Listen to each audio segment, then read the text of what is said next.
2020년 8월 9일 주일 예배를 시작하겠습니다. 다 같이 기도하겠습니다. 우리 중에 누구든지 자기를 위하여 사는 자가 없고 자기를 위하여 죽는 자도 없도다. 우리가 살아도 주를 위하여 살고 죽어도 주를 위하여 죽나니 그러므로 사나 죽으나 우리가 주의 것이로다. 하나님의 은혜 가운데 지난 시간 지내고 오늘 주님의 날을 맞이하여 5개월 만에 우리 교회의 뜰에서 예배를 드리게 되었습니다. 그동안 인도하시고 함께 하시고 역경 중에 늘 우리 하나님의 주시는 지혜로 승리케 하신 하나님을 찬양하고 감사를 올려드립니다. 오늘 이 예배를 통하여 하나님 영광 받아주시고 우리 사랑하는 모든 교우들에게 우리 하나님의 자녀로서의 지혜와 능력을 얻는 우리 귀한 시간이 될 수 있도록 은혜를 베풀어 주시옵소서. 시종을 주의 성령께 의탁하옵고 예수 그리스도 이름으로 감사하며 기도드렸습니다. 아멘. 찬송가 85장 1절 4절 5절 부르겠습니다.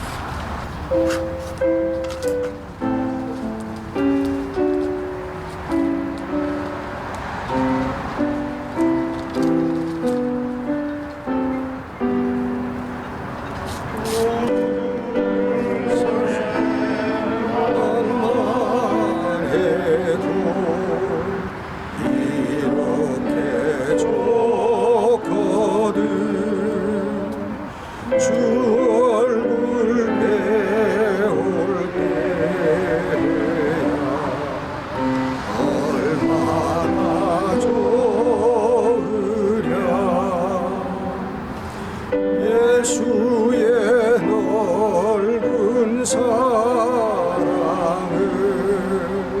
어찌다 말하랴. 주 사랑 받은 사람만 그 사랑 알도다. 사랑의 구주 예수여 내 기쁨 되시고 이제로부터 영원히 영광이 되소서.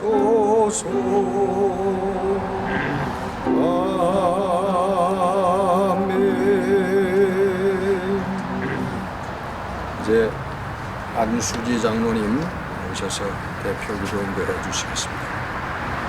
다 같이 기도하시겠습니다.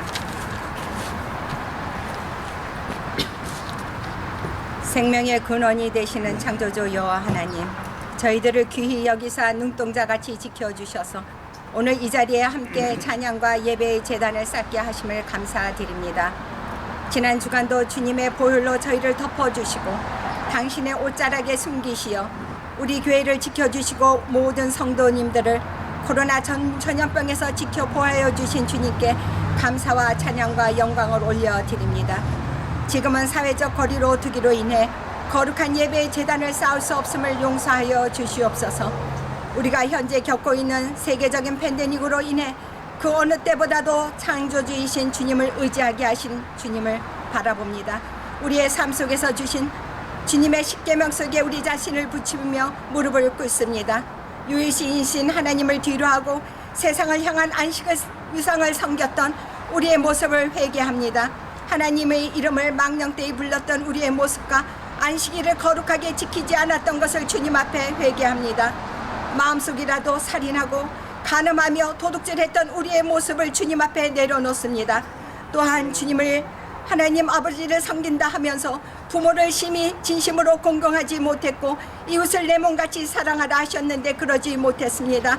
이웃의 것들을 탐내며 욕심을 부렸던 저희들의 죄악된 모습이 이 어려운 사태를 지내면서 진실로 회개하오니 용서하여 주시옵소서. 우리의 심령을 우슬초로 깨끗하게 씻겨주사 주님이 원하시는 당신의 자녀로서 주님의 일을 할 수 있도록 우리의 심령 가운데 인자하여 주시오기를 간절히 원하고 기도합니다. 주님, 우리의 힘으로는 도저히 해결할 수 없는 재앙들을 거두어 주시옵소서. 우리를 용서하여 주시옵소서. 주님만을 의지합니다. 주님의 긍휼하심과 주님의 보혈의 능력을 믿습니다. 내가 평안히 눕고 자기도 하리니 나를 안전히 살게 하시는 이는 오 여호와시이다는 말씀이 우리의 뼛속에 새기며 내가 지금까지 산 것도 주님의 은혜요 사랑이었음을 고백합니다. 사랑의 주님, 우리 이제 겸손하게 주님의 능력 안에서 살기를 원합니다. 말씀 안에서 순종하기를 원합니다.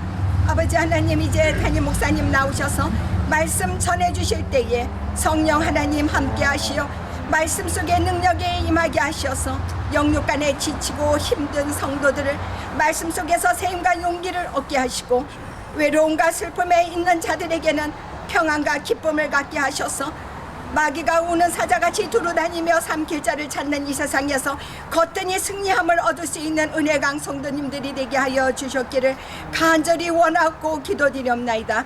그리하여 우리 마음의 가운데 무너진 성전을 다시 세울 수 있도록 보혜사 성령이 우리의 심령 가운데 좌정하여 주시옵소서. 또한 각처에서 복음의 빚진 자가 되어 선교자의 사명을 감당하고 있는 선교사님들을 기억하시사 그들의 건강과 가족들 또한 선교지에 있는 모든 형제 자매들 위해 주님의 온유하신 손길이 있으시기를 간절히 원하오며 하나님이 주시는 사랑 가운데에 우리가 살고 있는 하나님 아버지의 이 미국 땅에와 장모로 고통받고 있는 우리의 한국을 하나님 아버지 주 하나님 불쌍히 여기시고 아버지 국민의 손으로 건져 주시옵소서. 주님, 그리고 축복하여 주시옵소서. 오늘도 시종일관을 주님께서 주장하여 주시기를 원하오며 우리 주 예수 그리스도로 받들어 기도드리옵나이다. 아멘. 누가복음 12장 49절에서 53절 다 함께 봉독하겠습니다. 내가 불을 땅에 던지러 왔노니 이 불이 이미 붙었으면 내가 무엇을 원하리요? 나는 받을 세례가 있으니 그것이 이루어지기까지 나의 답답함이 어떠하겠느냐? 내가 세상에 화평을 주려고 온 줄로 아느냐?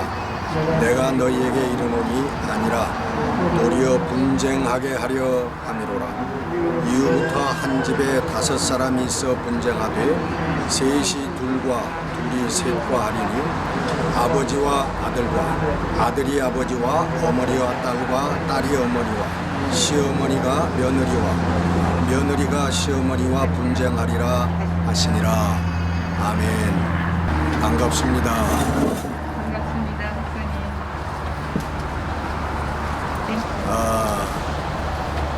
오늘 뭐 어수선하고 이 자리도 좀 잘못 잡은 것 같아. 여기가 아닌 것 같은데 제가 또 이제 병에서 완전히 회복되어지지 않았기 때문에 제가 목소리를 좀 내려고 해도 지금 잘 나오지를 않습니다.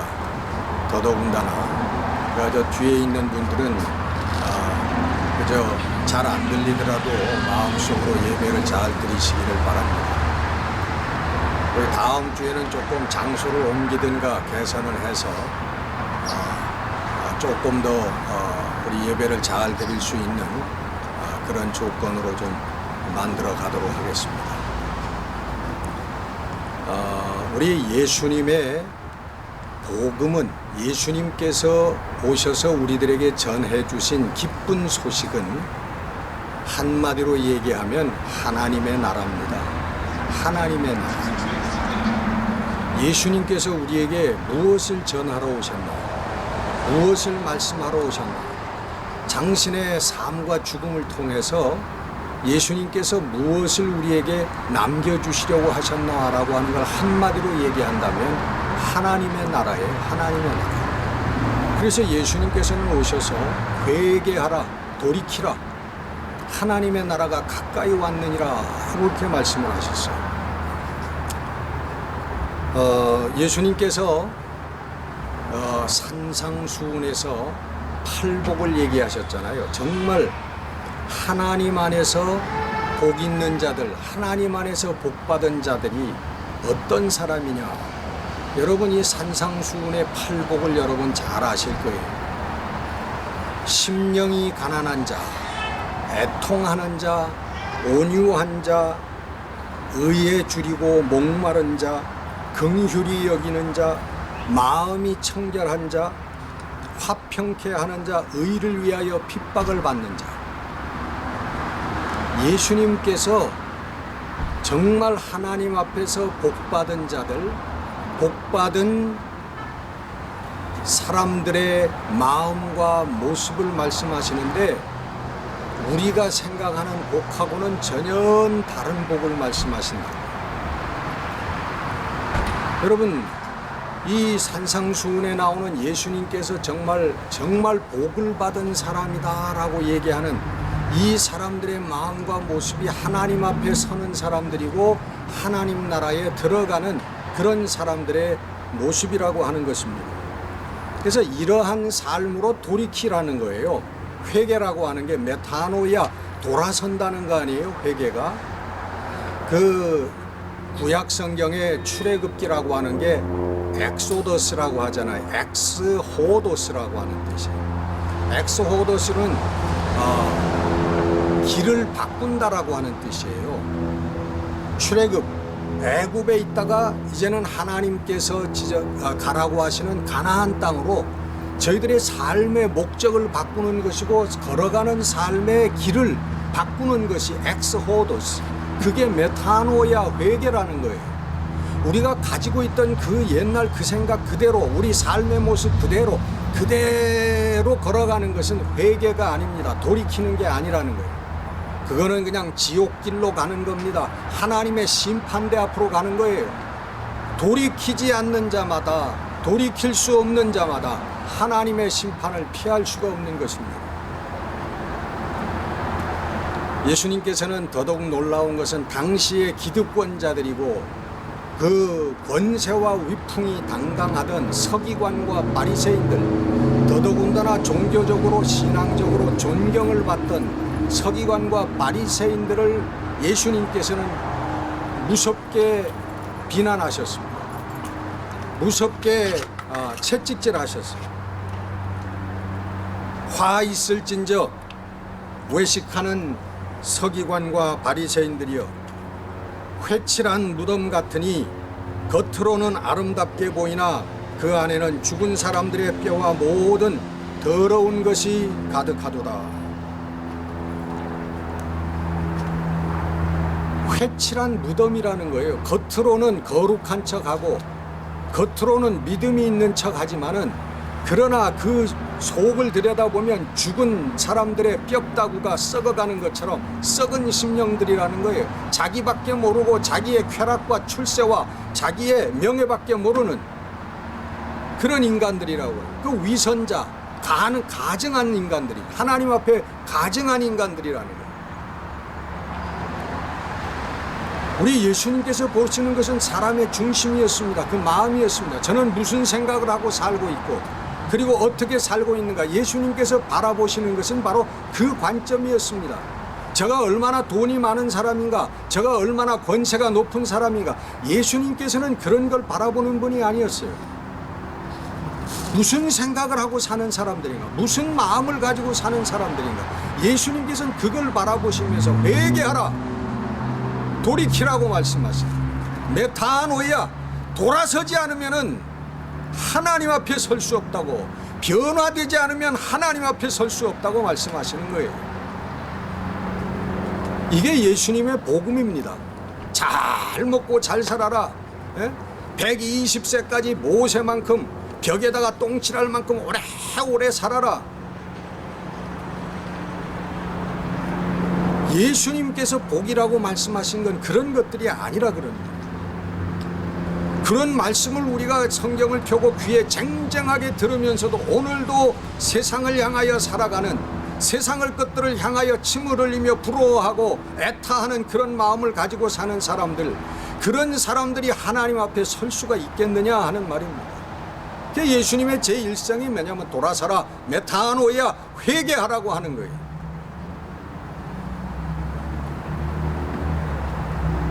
심지어는 그 존경받고 그 당당하던 그 서기관 바리새인 유대인들보다 세리와 창기들, 저희들이 인간으로도 보지 않고 짐승만도 못하다고 전대했던 세리와 창기들을 그들과 비유해서 오히려 그들이 낫다라고 그렇게 말씀을 하셨습니다. 오히려 너희들보다 하나님 나라에 저희들이 더 가깝다 그렇게 말씀을 하셨어요. 원인은 뭡니까? 왜 그렇게 말씀하셨어요? 그 저희들이 죄인이라고 얘기했던 세리나 창기들은 나는 죄인입니다 라고 하는 것을 인정했다는 거예요. 하나님 앞에.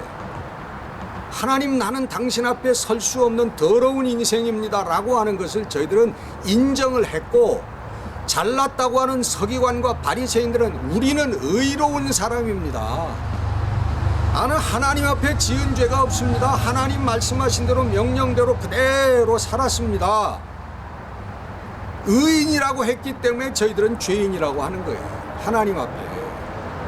그래서 가증스럽다고 예수님께서 말씀하신 것입니다. 여러분, 그 유대인들이 생명처럼 지키려고 했던 하나님의 율법, 이 율법의 행위는 우리의 마음이 하나님의 법으로 변화받지 못하면 쓸데가 없는 거예요.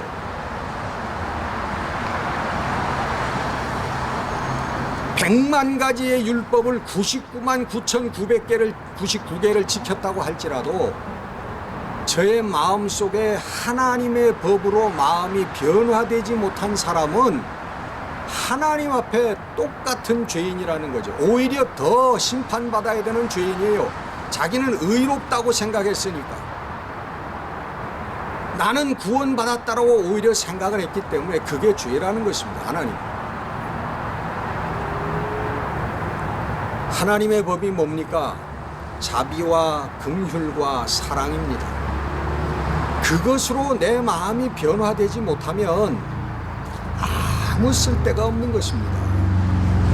성경이 무슨 쓸데가 있고, 교회에 출석하는 게 무슨 쓸데가 있고, 여러분, 기도하는 게 무슨 쓸데가 있습니까? 내 마음이 자비와 긍휼과 사랑의 마음으로 변화되지 못했는데 그게 다 어디로 가는 거란 말입니다. 우리가 하나님의 이 자비와 긍휼과 사랑의 마음을 깨닫고 내 마음이 점점 그쪽으로 변화되어져 가고 내 삶이 그렇게 변화되어져 갈 때 내가 그렇게 할 수 있다고 하는 게 하나님께 너무 감사한 거라. 하나님께 너무 감사한 거라 그럽니다. 그래서 감사함으로 우리가 하나님 앞에 헌신과 충성을 하는 거예요. 그 충성과 헌신이 값진 것이지 사람들 앞에 보이기 위해서 가증스럽게 하는 그런 것들은 다 필요가 없는 것들이라 그럽니다.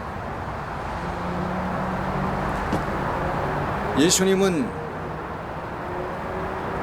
이 하나님 나라에 불을 던지러 오셨다 그렇게 말씀을 하고 계십니다. 내가 이 땅에 불을 던지러 왔다.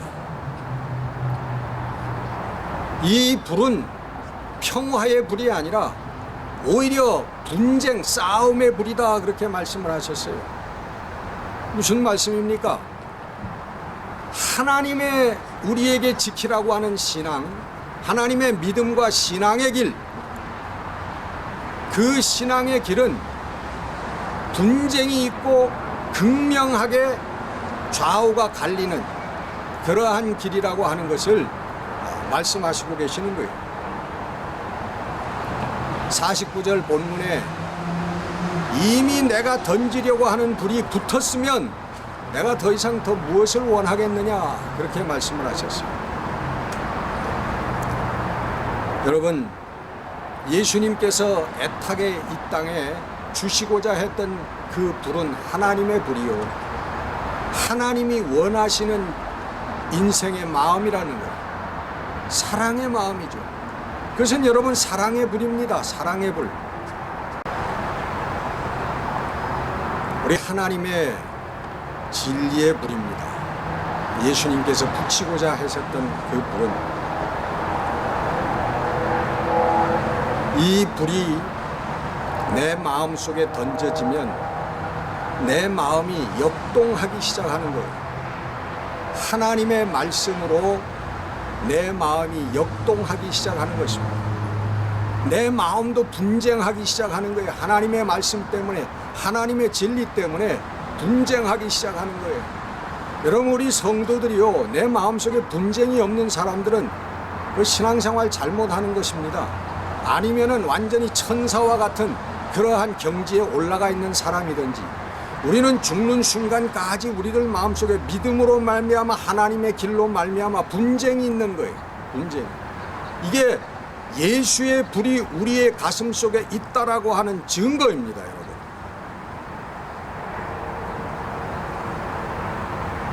하나님의 말씀이 오면은 깨달음이 오는데, 신앙생활이라고 하는 게, 하나님의 길을 걸어간다라고 하는 게 세상의 욕망과 세상의 이기심과 세상의 것들을 버리고 정말 사랑과 긍휼과 자비의 마음을 가지고 사는 것이 신앙생활이로구나, 하나님을 섬기는 삶이로구나 라고 하는 깨닫게 되는, 이걸 점점 깨닫게 되는 거예요. 신앙생활하면서 처음에는 쓸데없는 짓들을 많이 합니다. 저도 그랬고 여러분들도 다 그랬을 거예요. 쓸데없는 짓들을 해요. 하나님하고 상관없는 짓들, 오히려 하나님 좋아하시지 않는 일들, 그런 일들을 합니다, 자꾸. 그러나 점차 시간이 지날 때 우리들 마음속에 하나님의 불이 꺼지지 않고 있다면 점점 우리는 사랑과 긍휼과 자비의 마음으로 자꾸만 변화되어져 가는 것입니다. 이게 여러분 신앙생활이야. 신앙생활이라고 하는 것은 이런 것이로구나 하는 것을 깨닫게 되는 거지. 성경에 보니까 삭개오를 보니까 삭개오라고 하는 거, 삭개오가 예수님께서 이 집에도 오늘 구원이 이르렀다고 구원을 선포하셨는데, 그걸 보니까 우리 인간의 마음속에 가치관이 변하는 게 하나님 앞에 구원받는 마음이로구나 하는 걸 깨닫게 되는 거예요. 삭개오가 성경을 많이 알아서 구원받은 것도 아닙니다. 신학적인 지식이 높아서 구원받은 것도 아닙니다. 제가 그때까지 많은 봉사를 했다고 해서 구원받은 것이 아닙니다. 제가 예수님 앞에 구원의 선포를 받은 것은 저의 마음이 변화했을 때 이웃을 아는 마음, 하나님을 사랑하는 마음으로 변했을 때, 주님 보십시오, 내가 이제까지 내가 모은 재산 중에서 내가 절반을 뚝 잘라가지고 가난한 자들에게 나눠주고, 그리고 내가 잘못 세금을, 이 텍스 컬렉터 아닙니까? 세리예요.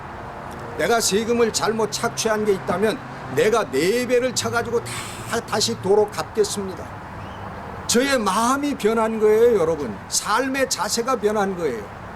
이게 바로 예수님께서 말씀하시는 하나님을 사랑하고 내 이웃을 내 몸과 같이 사랑하라는, 우리가 첫째 계명이고 마지막 계명, 사랑의 계명, 하나님 사랑, 이웃 사랑, 이 계명이라는 거, 이 계명으로 우리 마음의 가치관이 변화된 것을 의미한다고 하는 것입니다. 하나님의 말씀이, 하나님의 불이 우리들에게 들어와 가지고 우리 마음속에 역동하기 시작하면 믿음과 행위라고 하는 것이 무엇인가 라고 하는 걸 깨닫게 되는 거예요. 마음으로 믿은 것이 정말 우리의 삶으로 나타나지 못하면은 그것은 죽은 믿음이라고 하는 것이로구나, 믿음이 있다고 하면서도 믿음이 아니로구나 라고 하는 것을 우리가 점점 깨닫게 된다는 거예요. 이게 여러분 신앙생활입니다. 하나님의 불이 우리 가슴 속에 와 있어 가지고 점점 깨닫게 되는 신앙의 삶이라는 거예요.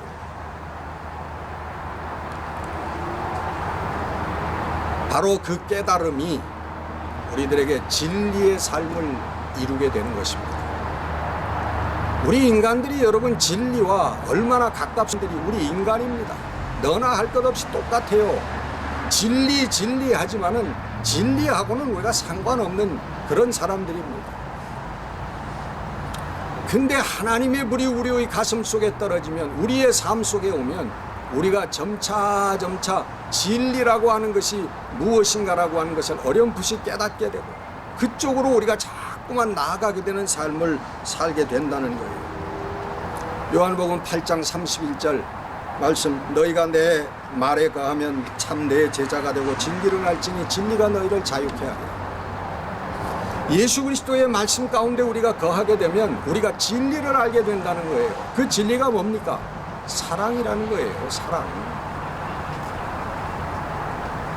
여러분, 하나님의 법은 사랑입니다. 여러분, 자비인 것입니다. 긍휼인 것입니다. 여러분, 우리가 그것을 하나님께서 가라고 하는 길이로구나라고 하는 걸 깨닫고 내 마음이 성령의 능력으로 점점 자비와 긍휼과 사랑의 마음으로 변화될 때에 우리가 진리라고 전혀 상관없던 하나님의 진리라고 하는 것에 접근하게 되어져 간다는 거예요. 우리가 산속에 들어가서 고행 금식을 하면서 기도한다고 그래서 하나님의 진리를 깨닫게 되는 게 아니에요. 우리 삶 속에서 하나님께서 하라고 하는 자비와 긍휼과 사랑의 마음을 가지고 내 이웃을 대하면서 살아갈 때에 점차로 하나님의 진리 속으로 들어가게 된다고 하는 그런 말씀입니다. 이때 여러분, 참된 평안과 기쁨이 우리들에게 있어요. 여러분, 우리 모든 사람들을, 많은 사람들의 삶을 보면요, 정말 기쁨과 평안에 충만한 삶이 아니라 불만과 그리고 불평과 분노가 가득한 그런 삶을 산다고 하는 것을 우리가 어렵지 않게 발견을 합니다.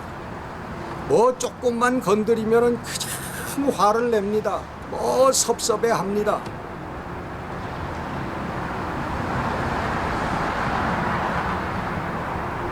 그러면서 우리가 평화와 평안과 기쁨을 우리가 가지려고 하는, 가지려고 하는 것을 잘못됐다고 하는 게 아니고요, 얻을 수 없는 거란 말이죠.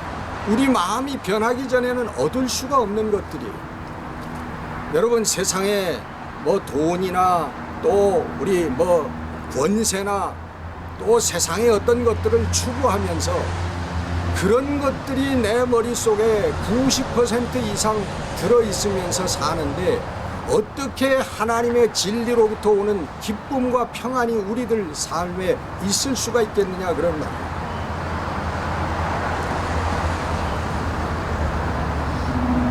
디모데전서 6장 9절에 보면 부하려 하는 자들은 시험과 올무와 여러 가지 어리석고 해로운 정욕에 떨어지나니 곧 사람으로 침륜과 멸망에 빠지게 하는 것이라. 돈을 사랑함이 일만하게 뿌리가 되나니 이것을 사모하는 자들이 미혹을 받아 믿음에서 떠나 많은 근심으로 자기를 찔렀도다. 여러분, 우리 성도들은요, 철저하게 돈에 의지하는 마음을 떠나야 됩니다. 섭섭하게 들릴지 모르겠어요. 여러분, 돈을 벌지 말라는 얘기가 아닙니다. 돈에 의지하는 마음을 철저하게 버려야 된다는 말씀이에요. 우리 다 한번 아멘 하십시다. 아멘. 이거 아멘 하셔야 돼요. 아니면 여러분 마지막 순간에 후회하십니다. 여러분, 하늘문이 열리고 우리 육신의 장막이 꺼져갈 때 여러분 후회하신단 말이에요. 돈만을 위해서 살지 말고 하나님의 진리를 위해서 살 걸 후회한다, 그런 말이에요. 여러분, 돈 많이 버세요. 그러나 돈을 의지하고 돈을 사랑하고 돈을 섬기는 삶을 살지 말라, 그런 말이에요. 하나님을 섬기는 삶을 살아야 돼요. 그게 사랑의 삶입니다. 사랑할 수 없는 내 교우를, 사랑할 수 없는 내 이웃을 사랑하는 게 하나님의 길이에요.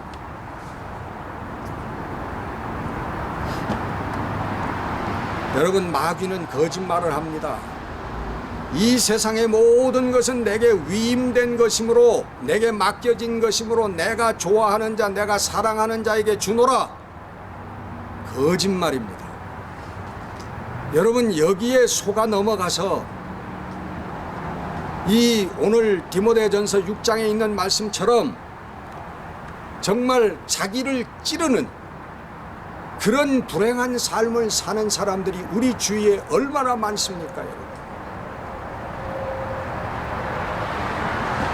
여러분, 이 마귀가 여러분 이걸 가지고 세상 것들을 가지고 우리 낚시질을 하는데 그 낚시질에 걸려 가지고 우리가 침륜과 멸망, 여기 한마디로 ruin and destruction 그렇게 되어 있습니다.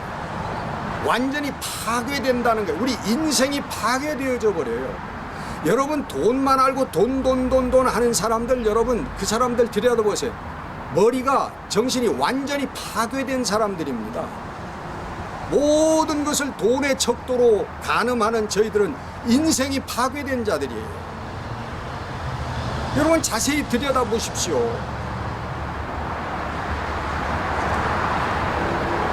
여러분 점점 빛이 들어오는데 빨리 좀 마치도록 하겠습니다. 여러분 우리 예수님께서 이 땅에 오셔서 자기의 생명을 희생하면서 붙이려고 하셨던 예수의 불, 그 불은 하나님의 진리의 불, 바로 사랑의 불이었습니다. 우리 사랑이 없는 인간들의 마음속에 사랑의 하나님, 사랑의 불이 그것이 붙여진다면 더 이상 내가 바랄 것이 무엇이냐. 거기서부터 하나님의 나라가 시작되고 거기서부터 기쁨과 평안의 삶이 시작되기 때문에 그 불만 붙이면 된다. 우리 예수님 그렇게 말씀하셨던 것입니다. 여러분 바울을 보십시오. 그는 세상적으로 뛰어난 사람이었지만 그는 빌립보서 3장 8절에 고백하는 것처럼 내가 그를 위하여 모든 것을 잃어버리고 배설물로 여김은 그리스도를 얻고 그 안에서 발견되려 함이니 라고 고백하고 있습니다. 세상에 자신의 출세와 권세를 위해서 소중하게 여겼던 모든 것들을 배설물처럼 여기고 오직 예수 그리스도를 얻고 예수 그리스도 안에서 자기의 삶이, 자기의 모습이 발견되어지는 그러한 삶을 최고의 삶으로 고백하고 있는 사도 바울의 모습입니다. 그 모습은 바로 성령 안에서 의와 평강과 희락을 누리는 바로 하나님 나라를 사는 모습인 것입니다. 여러분, 우리 예수님은 우리들 속에 바로 하나님의 진리, 하나님의 사랑을 타오르게 하는 그 불꽃을 우리에게 던지시기를 원하셨던 것입니다. 바로 성령께서 우리에게 오실 때에 우리에게 이기와 탐욕과 우리의 죄성을 극복하게 되어지는 사람들, 그 인생이 시작되어지는 것입니다. 그래서 우리는 그것들을 극복하면서 의와 평강과 희락 속에서 성령과 더불어 우리 살면서 우리 하나님 나라를 살게 하는 그런 역사들이 이루어진다고 하는 것입니다. 우리 맹인으로서 미국의 고위 그 정부 관직에 올랐던 강영우 박사님이 있습니다. 그는 평생을 시각장애인으로 보낸 사람이었습니다. 그의 저서 속에서 그 김재현 박사님이라는 분을 소개하고 있습니다. 그분은 우리 미국에서 살았던 과학자였습니다. 재미 한인과학 그 협회장도 지내고 했던 그런 그 크리스찬이었습니다. 그가 농내장으로 점차 시력을 잃어가게 되었을 때에 강영호 박사님을 찾아가서 조언을 구했습니다. 그래서 재활센터를 소개받고 그 재활센터에서 훈련받는 동안에 깨달음을 얻어가지고 내가 시각장애인이 되었는데 시각장애인들을 위해서 가르치는 일을 해야 되겠다. 그리고서 64세에 대학원에 진학을 해가지고 공부를 시작해서 1년 반 만에 대학원 과정을 마치고 그리고 재활 교사 자격증을 받아가지고 새 인생을 시작했습니다. 그래서 3년 동안 그 장애인들을 가르치시다가 3년 후에 췌장암으로 소천을 하셨다고 합니다. 병상을 방문한 강영우 박사님에게 그는 고백했다고 합니다. 박사님, 제가 시각 장애인으로서 3년을 살았는데 그 3년 동안이 내 인생에 있어서 가장 보람된 그러한 시기였던 것 같습니다. 라고 고백을 했다고 합니다. 여러분, 우리가 바로 예수의 부를 받은 사람들입니다. 우리가 성령의 도우심을 통해서 우리가 받은 이 예수의 부를 지펴나가야만 하는 사람들인 것입니다. 여러분, 그런 사람들 많이 많아 봅니다. 나 성령 받고, 나 방언 받고, 나 환상 보고. 여러분, 나만 성령 받고 성령 안에서 의와 평강과 희락을 누리는 삶, 이것은 어쩌면 영적인 이기주의인지도 모릅니다. 불이라고 하는 것은 여러분 가만히 있는 것이 아닙니다. 불씨가 던져져서 자그마한 불이 되면 그 불은 퍼져나가는 것입니다.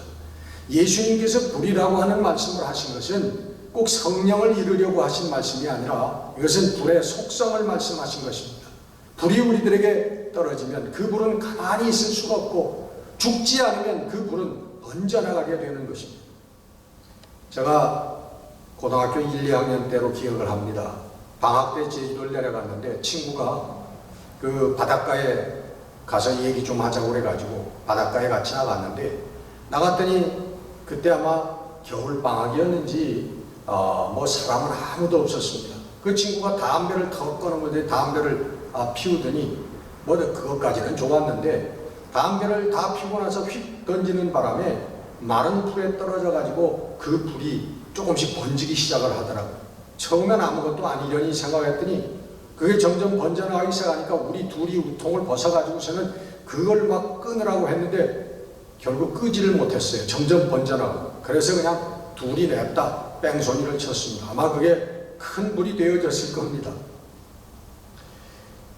여러분, 미국에서도 우리 산불이 나면 그게 막 며칠씩 몇백 헥타르씩 막 태우고 그런 무서운 광경들을 우리가 보지 않습니까?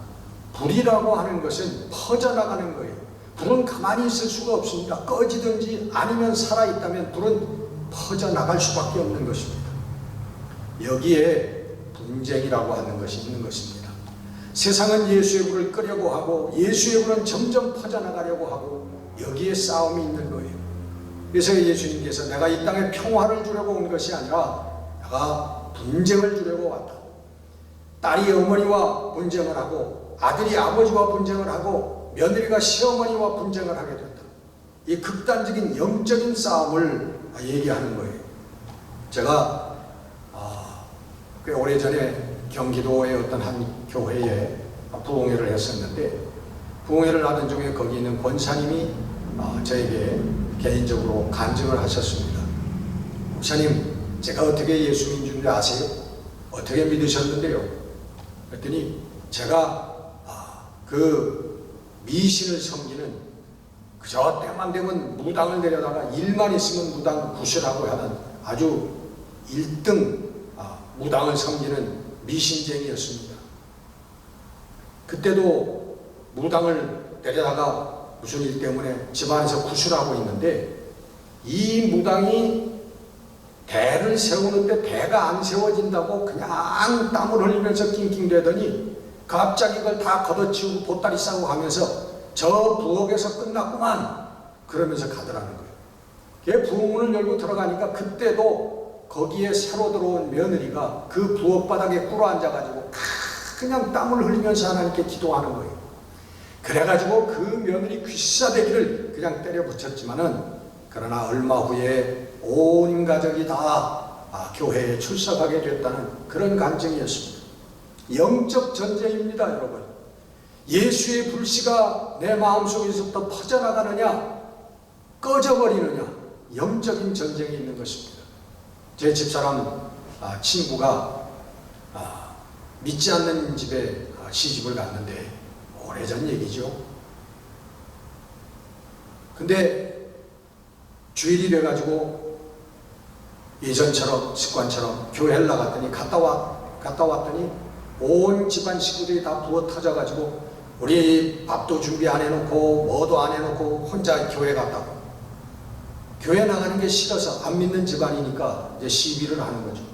그 다음에는 일찍 일어나가지고 모든 밥을 해놓고 빨래를 해놓고 모든 준비를 하고 갔다 왔는데도 또 핍박을 하는 거예요.